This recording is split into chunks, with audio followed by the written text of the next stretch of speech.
여호와께서는 그의 성전에 계시고 여호와의 보좌는 하늘에 있으며 그의 눈이 인생을 동촉하시고 그의 안목이 그들을 감찰하시도다. 이스라엘아 들으라. 우리 하나님 여호와는 오직 유일한 여호와이시니 너는 마음을 다하고 뜻을 다하고 힘을 다하여 내 하나님 여호와를 사랑하라. 아멘. 우리 전심으로 하나님 아버지께 찬양을 드립시다.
하나님의 말씀을 함께 보겠습니다.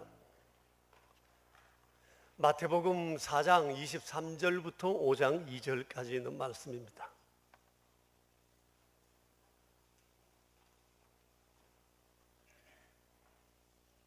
이는 살아계신 하나님의 말씀입니다. 이제 우리 하나님의 말씀을 함께 받들어 읽겠습니다.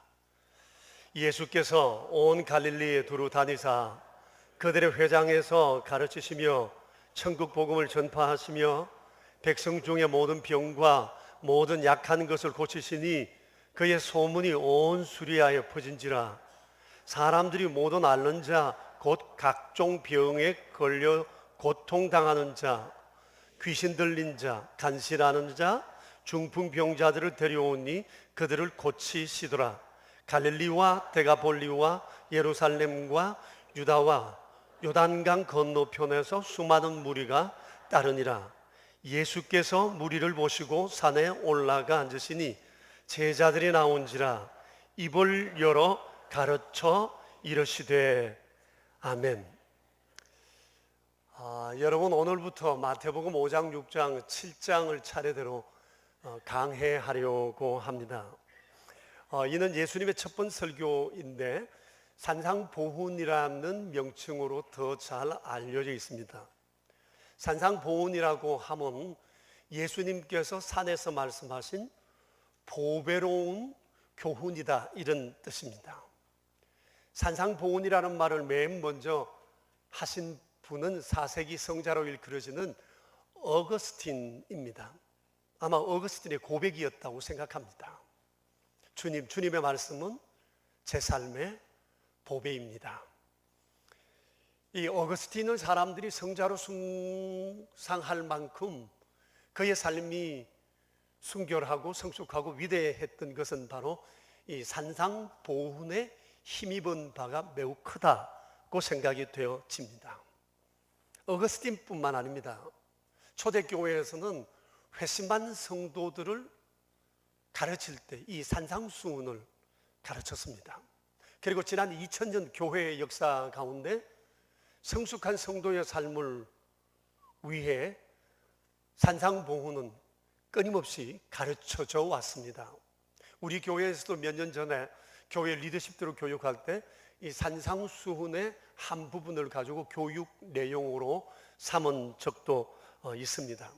만일 여러분들 중에서 내가 그리스도인으로서 정말 믿음 생활 제대로 하고 싶다, 어떻게 하면 좋으냐라고 제게 물으신다면 저는 서슴없이 산상보훈을 읽고 또 읽고 묵상하라고 말씀할 것입니다. 금세기 영국의 위대한 목회자였던 마틴 로이드 존스라고 하는 분은 산상보훈에 크게 감동되어서 이런 얘기를 한 적이 있습니다. 교회가 해야 할 첫 번째 일은 전도대를 구성하는 것이 아니라 교인들에게 산상보훈의 삶을 살게 하는 거다라고 했어요. 이건 거의 돌직구 수준이라고 생각합니다. 여러분, 왜냐하면 이 산상보훈은 행동하는 그리스도인에 대해서 많이 말씀하고 있어요. 만일 우리가 산상보훈의 삶을 살고 나가 복음을 전한다면 아마 복음을 듣는 사람들에게 복음이 끼치는 영향이 훨씬 더 크게 미치게 될 것입니다. 이런 얘기 있지 않습니까? 누구든지 그리스도인이 되기 전에 먼저 위대한 그리스도인을 만난다고요. 우리가 오늘날 예수님을 믿게 되었지만 어떻게 생각하면 사람 따라 교회에 왔습니다. 복음을 듣고 온 것이 아니라 사람 따라 와서 복음이 들려진 겁니다. 우리가 복음을 전하는데 만약 내 삶이 시원찮다면 그에게 복음은 능력 있게 들려지기가 어려울 것입니다. 그래도 우리의 삶이 정말 성숙하다면 우리가 전하는 이 복음이 그들에게 훨씬 더 강하게 들려지게 될 것입니다. 누구든지 그리스도를 믿기 전에 먼저 위대한 그리스도인을 만난다라고 하는 이 말은 진실로 옳은 말임에 틀림없다고 생각을 합니다. 그래서 오늘부터 이 산상수훈의 말씀을 묵상하게 될 때 우리의 영과 혼과 마음이 주옥 같은 주의 말씀으로 정말 새롭게 되어지기를 축복합니다. 우리가 이 말씀 앞에 우리의 마음을 열고 받아들이게 될 때 주의 말씀이 내 안에 보석처럼 바뀌어서 내 인생을 빛나게 할 것이고 위대하게 만들어 주리라고 전 확신합니다. 예수님께서 이 말씀을 하셨을 때는 공생에 시작하신 지 얼마 지나지 않았을 때였습니다. 오늘 성경에 나오는 말씀처럼 4장 23절에 예수님께서 온 갈릴리에 두루 다니시며 회당에서 가르치시고 천국 복음을 전파하시고 백성 중의 모든 병과 모든 약한 것을 고치신다는 소문을 사람들이 듣고 수리아 지방과 데가볼리 지방과 예루살렘과 유대와 또 유대 건너편 땅에서 수많은 사람들이 주님께 나왔다고 했습니다. 나온 그들은 주님으로 인하여 천국 복음을 들었고 감동을 받고 이제 주님을 따라 살아야 되겠다는 새로운 결심들을 하게 되었던 것입니다. 이렇게 주님 앞에 수많은 사람들이 몰려오게 되자 주님은 갈릴리 해변이 바라다 보이는 야트막한 산 위에 올라가셔서 모여온 사람들에게 이 산상보훈의 말씀을 가르쳤던 것입니다. 사실 가르치는 일은 우리 예수님의 사역 가운데 너무너무 중요한 사역입니다. 왜냐하면 주님의 말씀은 우리의 삶의 등이요 빛이시기 때문입니다. 사실 거룩한 삶의 시작은 말씀을 듣는 것으로부터 시작합니다. 그리고 그것을 믿고 또 그 말씀을 따라 살아가려고 하는 데서 우리의 삶이 경건해지게 되는 겁니다. 우리는 하나님을 알기를 원합니다. 하나님을 아는 것도 말씀을 아는 데서부터 시작하게 되는 것입니다. 그러므로 하나님의 말씀은 듣고 믿을 때 우리의 믿음을 깊게 하고 우리의 삶의 변화를 일으키고 또 모든 상황 앞에서 담대하게 상황을 대면하는 용기를 준다고 하는 사실입니다. 이 사실을 너무도 잘 아시기 때문에 예수님께서는 주님께 모여온 사람들에게 가장 중요한 이 말씀을 가르쳤던 것입니다. 그것이 바로 이 산상보훈인 거예요. 자, 근데 그날 예수님의 설교를 들었던 사람들이 듣는 중에 너무너무 놀랐어요. 큰 감동을 받았고 충격을 받게 되었던 겁니다. 산상보훈의 마지막 결론이 7장 28절 29절인데 같이 볼까요?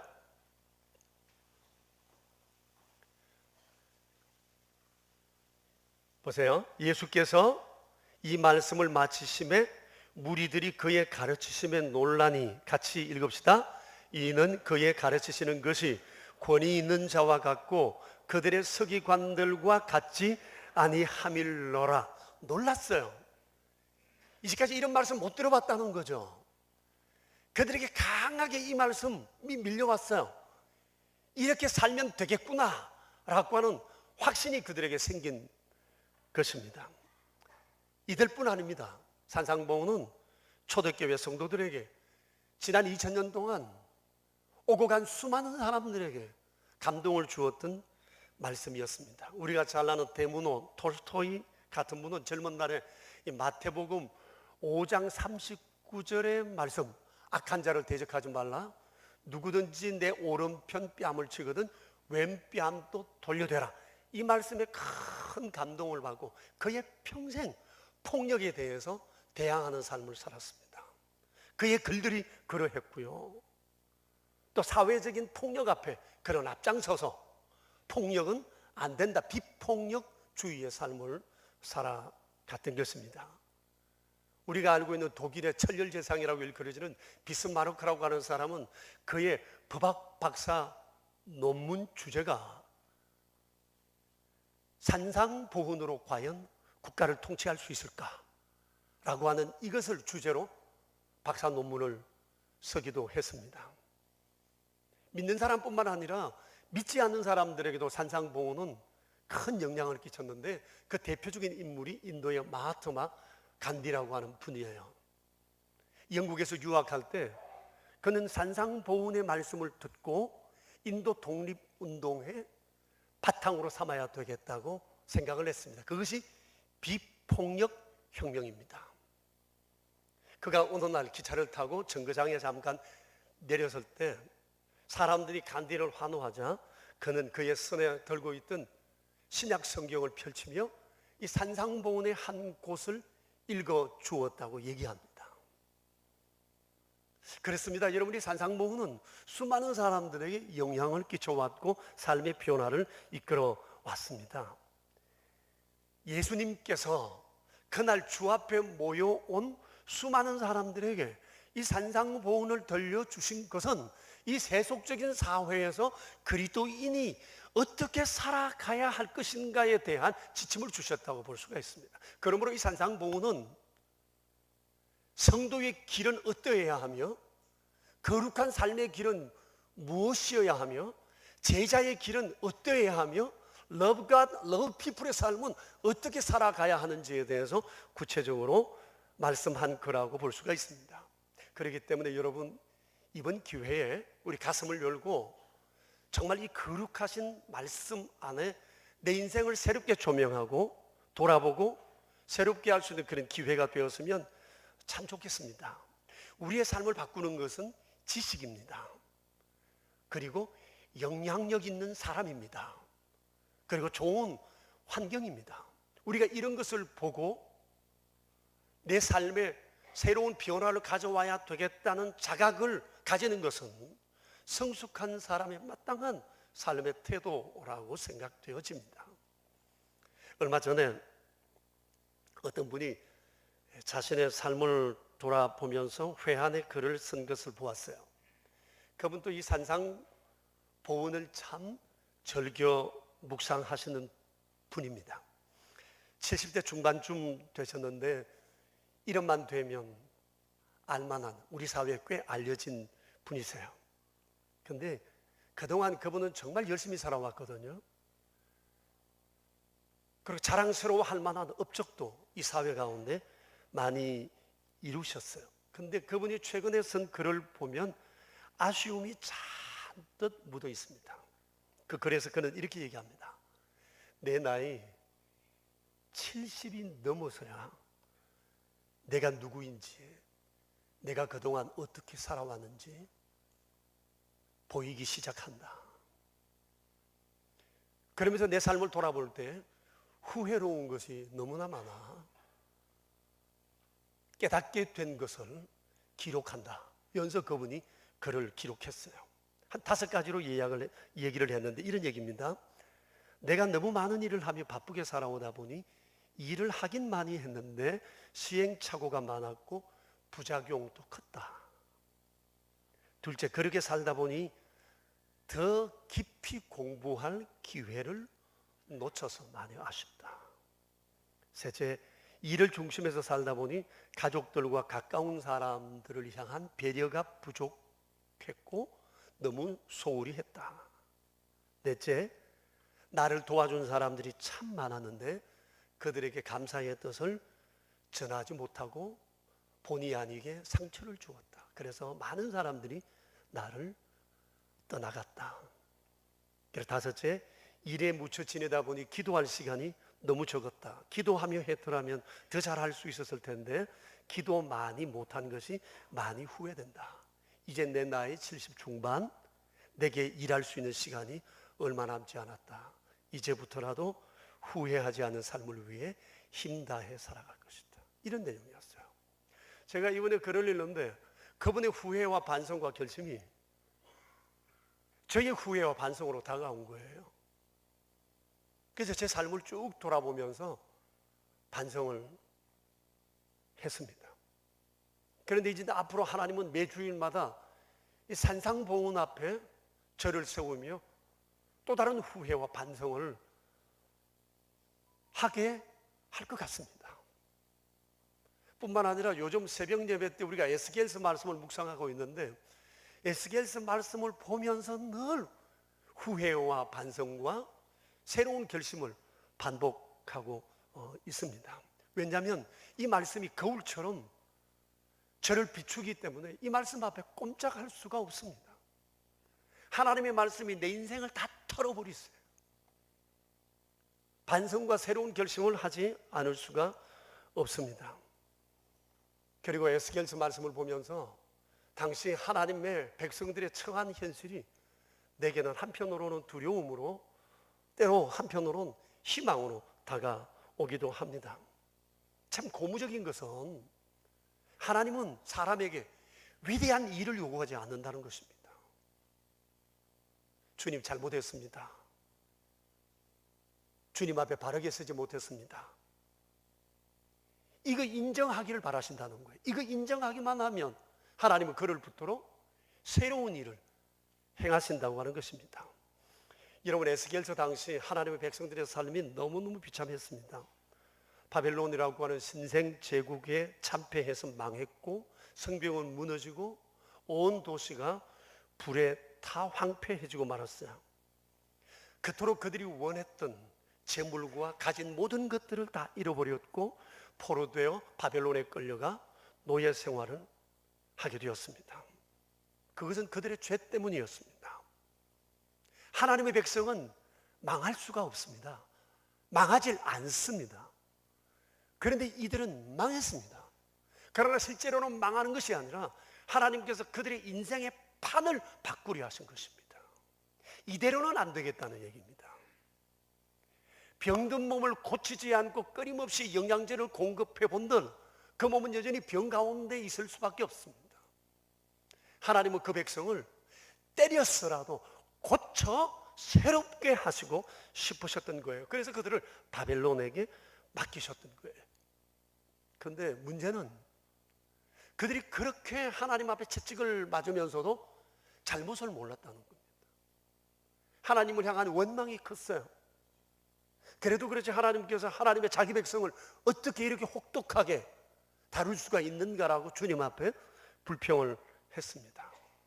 그럼에도 불구하고 하나님께서 그들을 향한 사랑은 변함이 없었습니다. 주님은 그들의 무너진 삶을 세워주려 하셨고 환상을 통해 그들의 미래 청사진을 그려주셨습니다.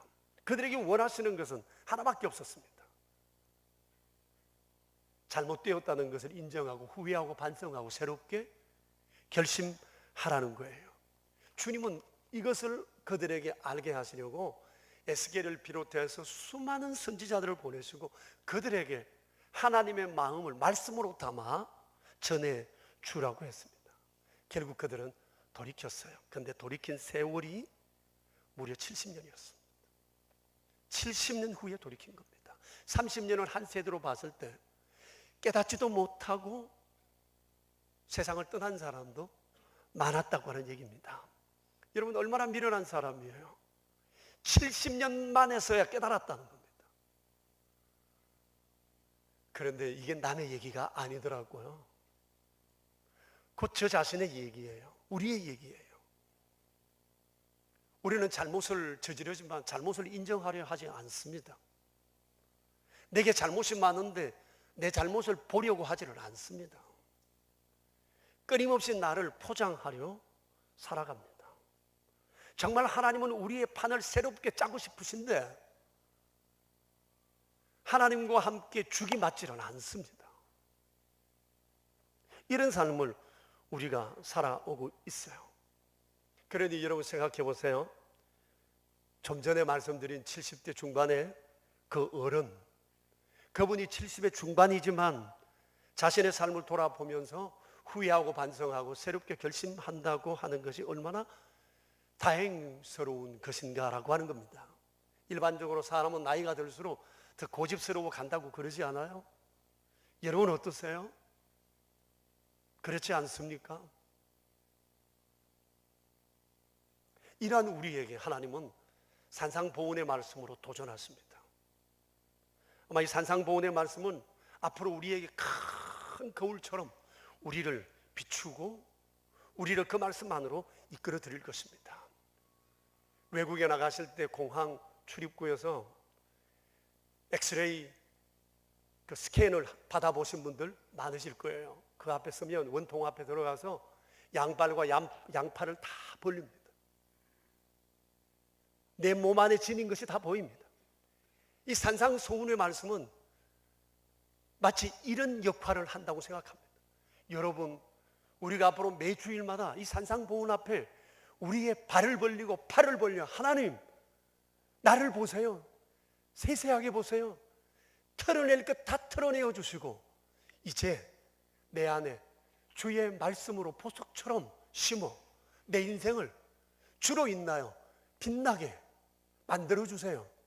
그런 소망이 우리 안에 있었으면 좋겠습니다.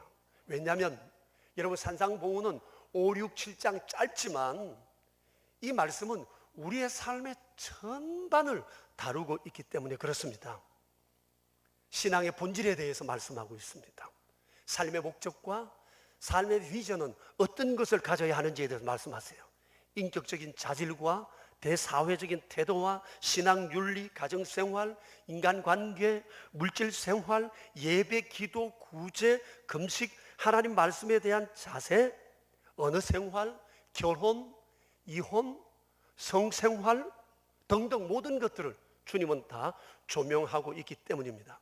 그래서 여러분, 우리가 이 산상보훈 앞에서 나 자신을 제대로 조명할 수만 있다면 하나님은 정말 우리의 인생을 보석처럼 가꾸어 주실 줄로 믿습니다. 그런데 우리가 하나님의 말씀대로 산다고 하는 것이 쉽지만은 않다는 거예요. 우리가 많이 경험하고 있잖아요. 그래서 훈련하고 또 훈련하고 넘어져도 또 일어서는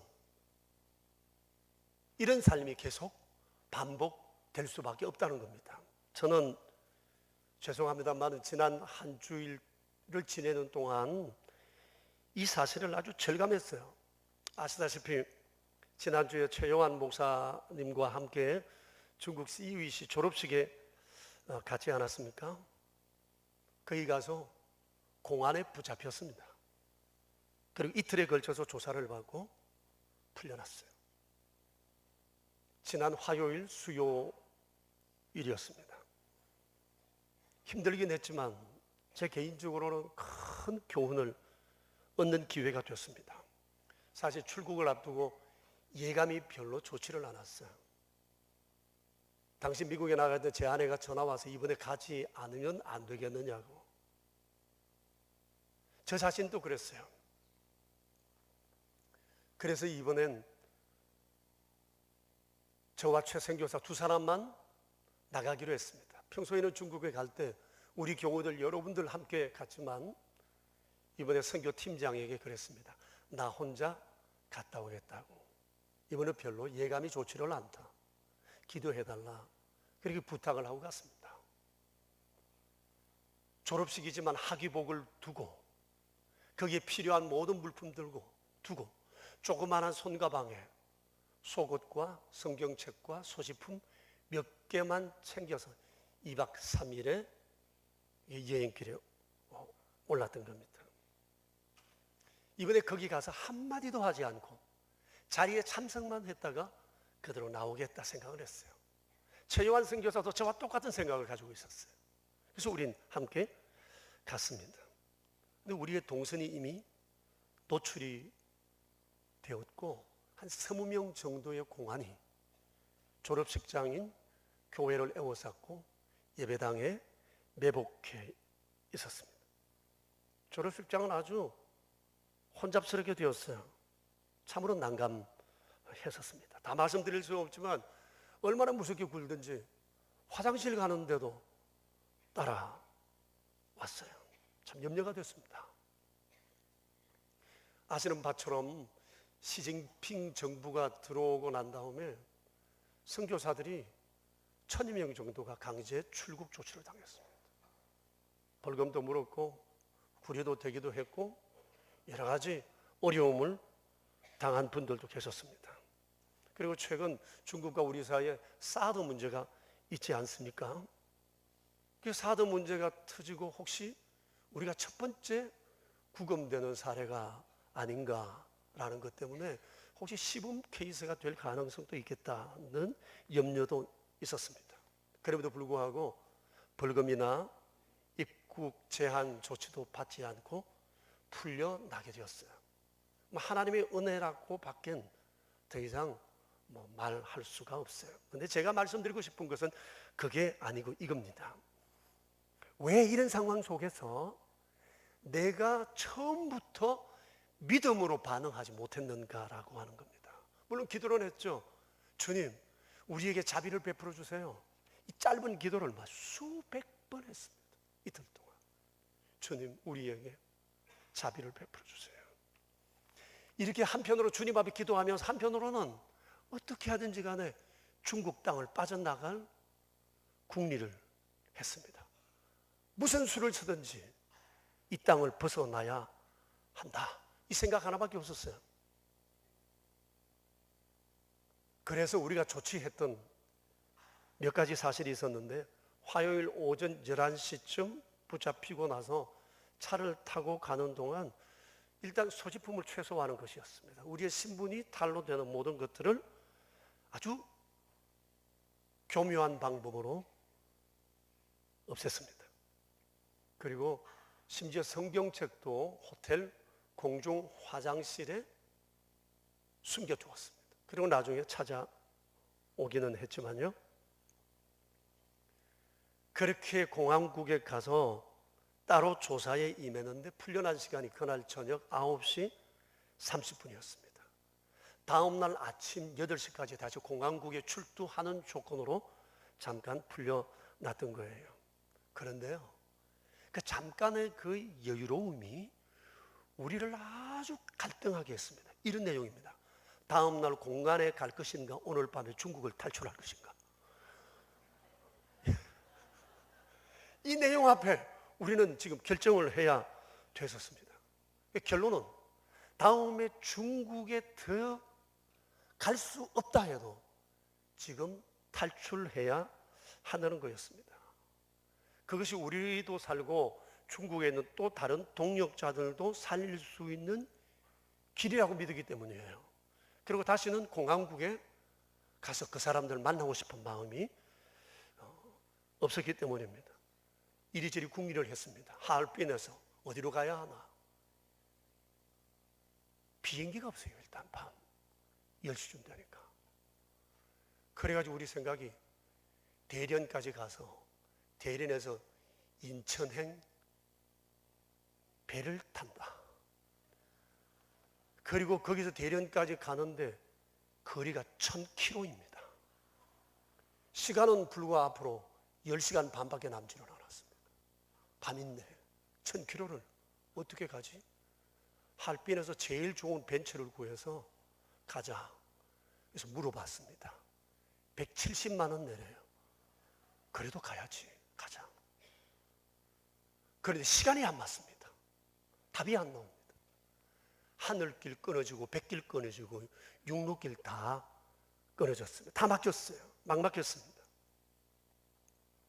근데 여러분, 이렇게 길이 다 막혀 우리의 계획을 포기하지 않을 수 없게 되자 그때서 하나님 말씀이 기억나는 거예요. 그 말씀이 다니엘서 6장 10절의 말씀입니다. 다니엘이 자기가 사자굴에 던져지리라는 조서에 왕의 도장이 찍힌 것을 알고도 그가 집에 돌아가 위층에 올라가 평소에 하던 대로 예루살렘을 향한 창문을 열어놓고 하루에 3번씩 하나님께 경배하고 기도하고 그의 하나님께 감사했더라. 이 말씀이 기억나는 겁니다. 그 순간 하나님께 얼마나 제가 죄송했는지 모릅니다. 왜냐하면 제가 한 주일 전에 그 설교했잖아요.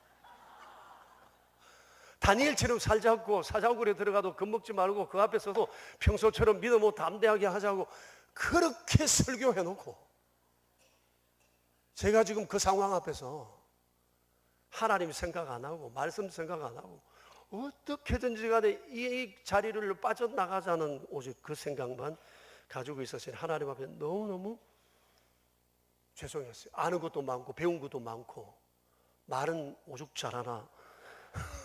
그런데 나는 말씀대로 살지를 않고 있는 거예요. 그제서 부끄러운 마음에 인간적인 생각 다 버리고 다니엘식으로 이 상황을 이겨가자 두 사람 결론을 내리고 곧바로 호텔을 잡고 방에 들어갔습니다. 그리고 다니엘처럼 했습니다. 하나님 앞에 무릎 꿇고 주를 경배하고 기도하고 감사했습니다. 주님,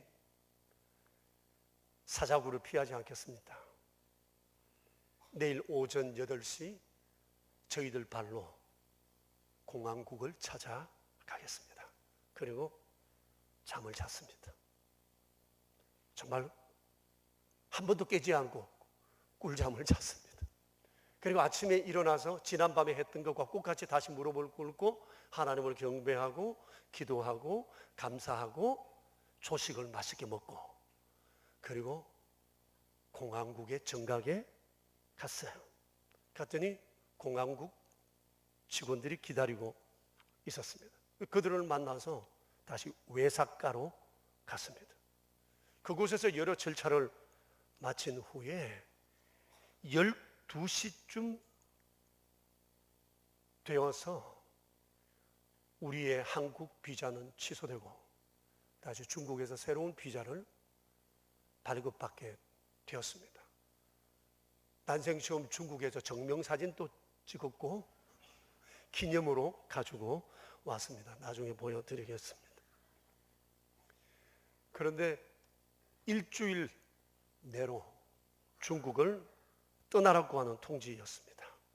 사자굴에서 드디어 벗어나게 되는 순간이었어요. 떠나면서 공안들에게 물었습니다.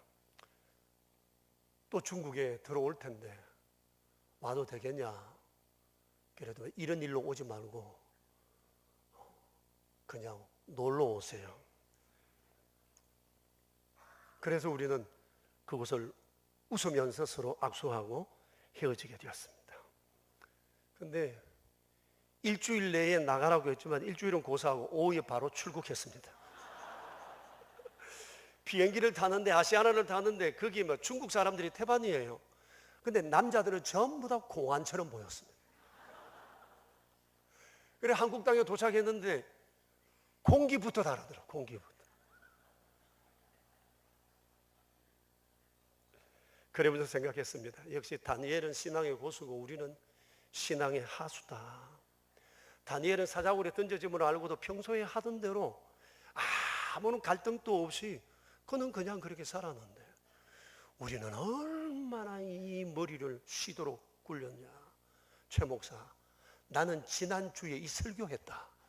그래 놓고도 내가 지금 이런 짓을 하고 있으니 야, 이건 내 모양이 뭐냐. 이거 하나님 앞에 너무 송구스럽다. 이런 얘기를 나누면서 돌아왔습니다. 무슨 말씀을 드리고 싶은 거 아니에요? 하나님 말씀대로 산다는 게 어렵다는 얘기예요. 평소에는 살지요. 결심은 하지요. 그 상황이 딱 맞닥뜨려지면 이 말씀대로 적용하여 산다는 것이 쉽지 않다는 겁니다. 오늘은 하나님 말씀 앞에 양발을 벌리고 스캔하면서 주님 다 보세요. 다 가져 더러운 거 내가 정리하겠습니다라고 하고 다음 주에 또 서면 오늘 버렸던 그 더러움이 여전히 보일 거라고 하는 거예요. 그럼에도 불구하고 우리는 또 주님 앞에 팔 벌리기를 끊임없이 해야 한다는 거예요. 실수할지라도 넘어질지라도 반복할지라도 스스로 부끄러워질지라도 날마다 주님의 말씀 앞에서 내 팔 벌리기를 하다 보면 이제 그 말씀이 내 안에 보석처럼 박히게 되고 그 말씀이 내 인생을 빛나게 해줄 거라고 하는 사실입니다. 연초에 여러분들에게 이 명선인의 경건 생활에 대한 이 쪽지를 하나씩 나누어 드렸을 것입니다. 새 가족들도 오시면 이것을 받았을 텐데 여기 가운데 보면 벤자민 프랭클린의 거룩한 습관에 대한 13가지 습관 체크리스트가 있습니다. 이것을 생각하면서 벤자민 프랭클린이 이 보통 인물이 아니라는 사실을 다시금 알게 됐습니다. 위대함은 그냥 만들어지는 것이 아니다. 이분도 이 13가지를 세워놓고 얼마나 넘어졌을까, 얼마나 후회했을까, 얼마나 반성하며 새롭게 결심하며 이렇게 지내왔을까. 그러다가 이런 위대한 인물이 될 수 있었던 것 아니겠어요? 한술밥에 배부를 수 없어요. 한순간에 우리가 위대해질 수 없고 거룩해질 수 없어요. 넘어지고 또 일어서기를 얼마나 반복해야 할지를 모릅니다. 저는 앞으로 이 산상 보훈의 말씀 묵상에 큰 기대를 걸고 있습니다. 저는 이번 이 기회를 통해서 먼저 저 자신의 묵은 신앙을 새롭게 보수하는 기회로 삼으려고 합니다. 성경을 많이 안다, 오래 믿었다고 하는 이 달아빠진 신앙을 내버리고 정말 주님 앞에 어린아이 같은 마음으로 처음 신앙으로 다시 서야겠다는 생각을 합니다. 그리고 오늘 이 성경 말씀에 주님을 따랐던 수많은 무리들이 주의 말씀을 들었음에도 끝까지 제자로 남아 주님을 따른 사람은 적었습니다. 무리는 되지 말아야 되겠다. 제자로 살아야 되겠다. 그런 결심을 한 기회로 삼고 싶습니다. 그리고 내게는 아무것 자랑할 것이 없지만 날마다 주님 앞에 양발 벌리고 양팔 벌리며 서는 일을 자주 함으로 인하여 주께서 보석 같은 말씀을 내 안에 박아주시어 주님의 말씀이 내 인생을 빛나게 만드는 그런 인생을 살아야 되겠다라고 하는 소망을 갖습니다. 이것이 우리 명선 가족 모두가 함께 걸어갔으면 좋겠다는 저의 소망이기도 합니다. 주의 은총이 우리와 함께 하시기를 축복합니다. 우리 함께 기도하겠습니다. 여러분, 한번 우리 자신을 돌아봅시다. 누구든지 예수 그리스도를 믿기 전에 먼저 위대한 그리스도인을 만난다 라는 이 얘기 앞에 정말 나를 보고 예수 믿을 사람이 정말 있을 것 같습니까? 혹 주변에 내가 전하는 복음이 능력 있게 정말 그들에게 믿게 할 수 있을 것 같습니까? 내 혼자 믿는 일에만 열심을 내는 것이 주님이 원하시는 것은 아니에요. 우리를 통해 또 다른 사람이 주께 나오기를 주님은 간절히 원하기 때문이죠.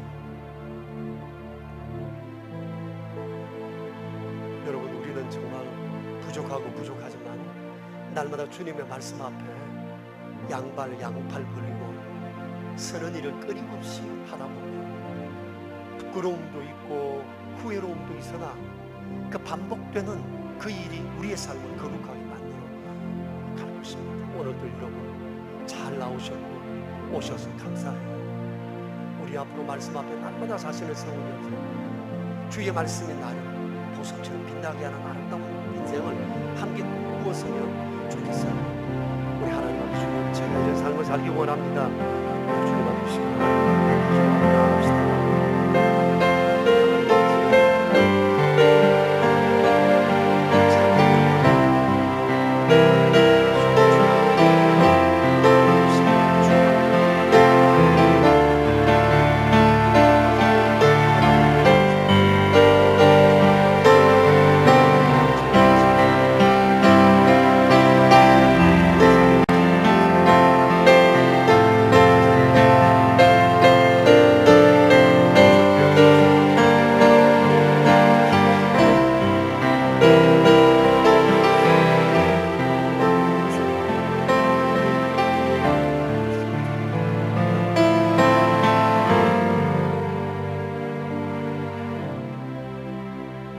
거룩하신 아버지,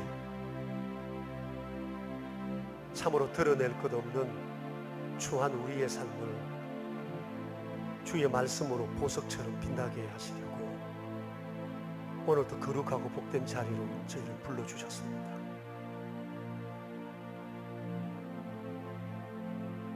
우리는 세상을 살아가며 이것저것 사람들 앞에 내세우고 자랑할 건 많지만 거룩하신 주의 말씀 앞에 양팔을 벌리며 그저 더러운 것밖에 없어 자랑했던 것조차 부끄러움을 금치 않을 수가 없습니다. 거룩하신 우리 아버지, 우리를 사랑하시는 주님께서 오늘 거룩한 주일 이 자리에 나오게 하셨고 앞으로 매주일마다 산상보훈 앞에 저희를 세워 저희들의 인생을 거룩한 길로, 제자의 길로 보석처럼 아름답게 빛나는 인생으로 만들어 주실 것을 우리들이 기대하며 주의 전을 찾을 것입니다. 지금은 부끄러우나 주의 복음을 자랑스럽게 말한 아름다운 인생으로 변화받기를 묵은 때를 벗어버리고 달아빠진 신앙을 과감히 떨쳐버리고 어린아이같이 순전한 믿음으로 다시금 서길 원합니다. 주의 거룩하신 말씀으로 우리 인생의 판을 엎어주시고 새롭게 세워 주시옵소서. 그리하여 하나님 자랑스러워하시는 주님의 사랑, 되게 하여 주시옵소서. 그런 명선인이 되게 하옵소서. 주님 예수 그리스도 이름으로 기도합니다. 아멘. 이제 우리 일어나셔서 430장으로 하나님을 찬양합시다. 옆 사람들과 함께 인사를 나누어요. 샬롬, 평안하세요. 주 안에서. Love God. 대답 좀 크게 하면 안 될까요? Love God. 아멘. 오늘 이 책 10권씩 사가야 돼요. 430장 우리 함께 부르겠습니다. 주와 같이 길 가는 거 즐거운 일 아닌가. 우리 주님 걸어가신 발자취를 밟겠네. 한 걸음 한 걸음 주 예수와 함께 날마다 우리 걸어가리. 어린아이 같은 우리 미련하고 약한 주의 손에 이끌리어 생명길로 가겠네. 한 걸음 한 걸음 주 예수와 함께 날마다 우리 걸어가리. 꽃이 피는 들판이나 험한 골짜기라도 주가 인도.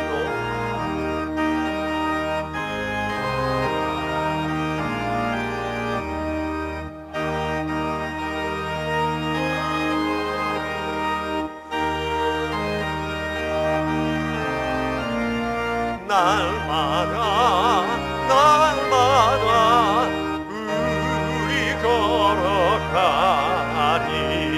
옛 선지자애로 같이 우리들도 천국에 들려 올라갈 때까지 주와 같이 걷겠네.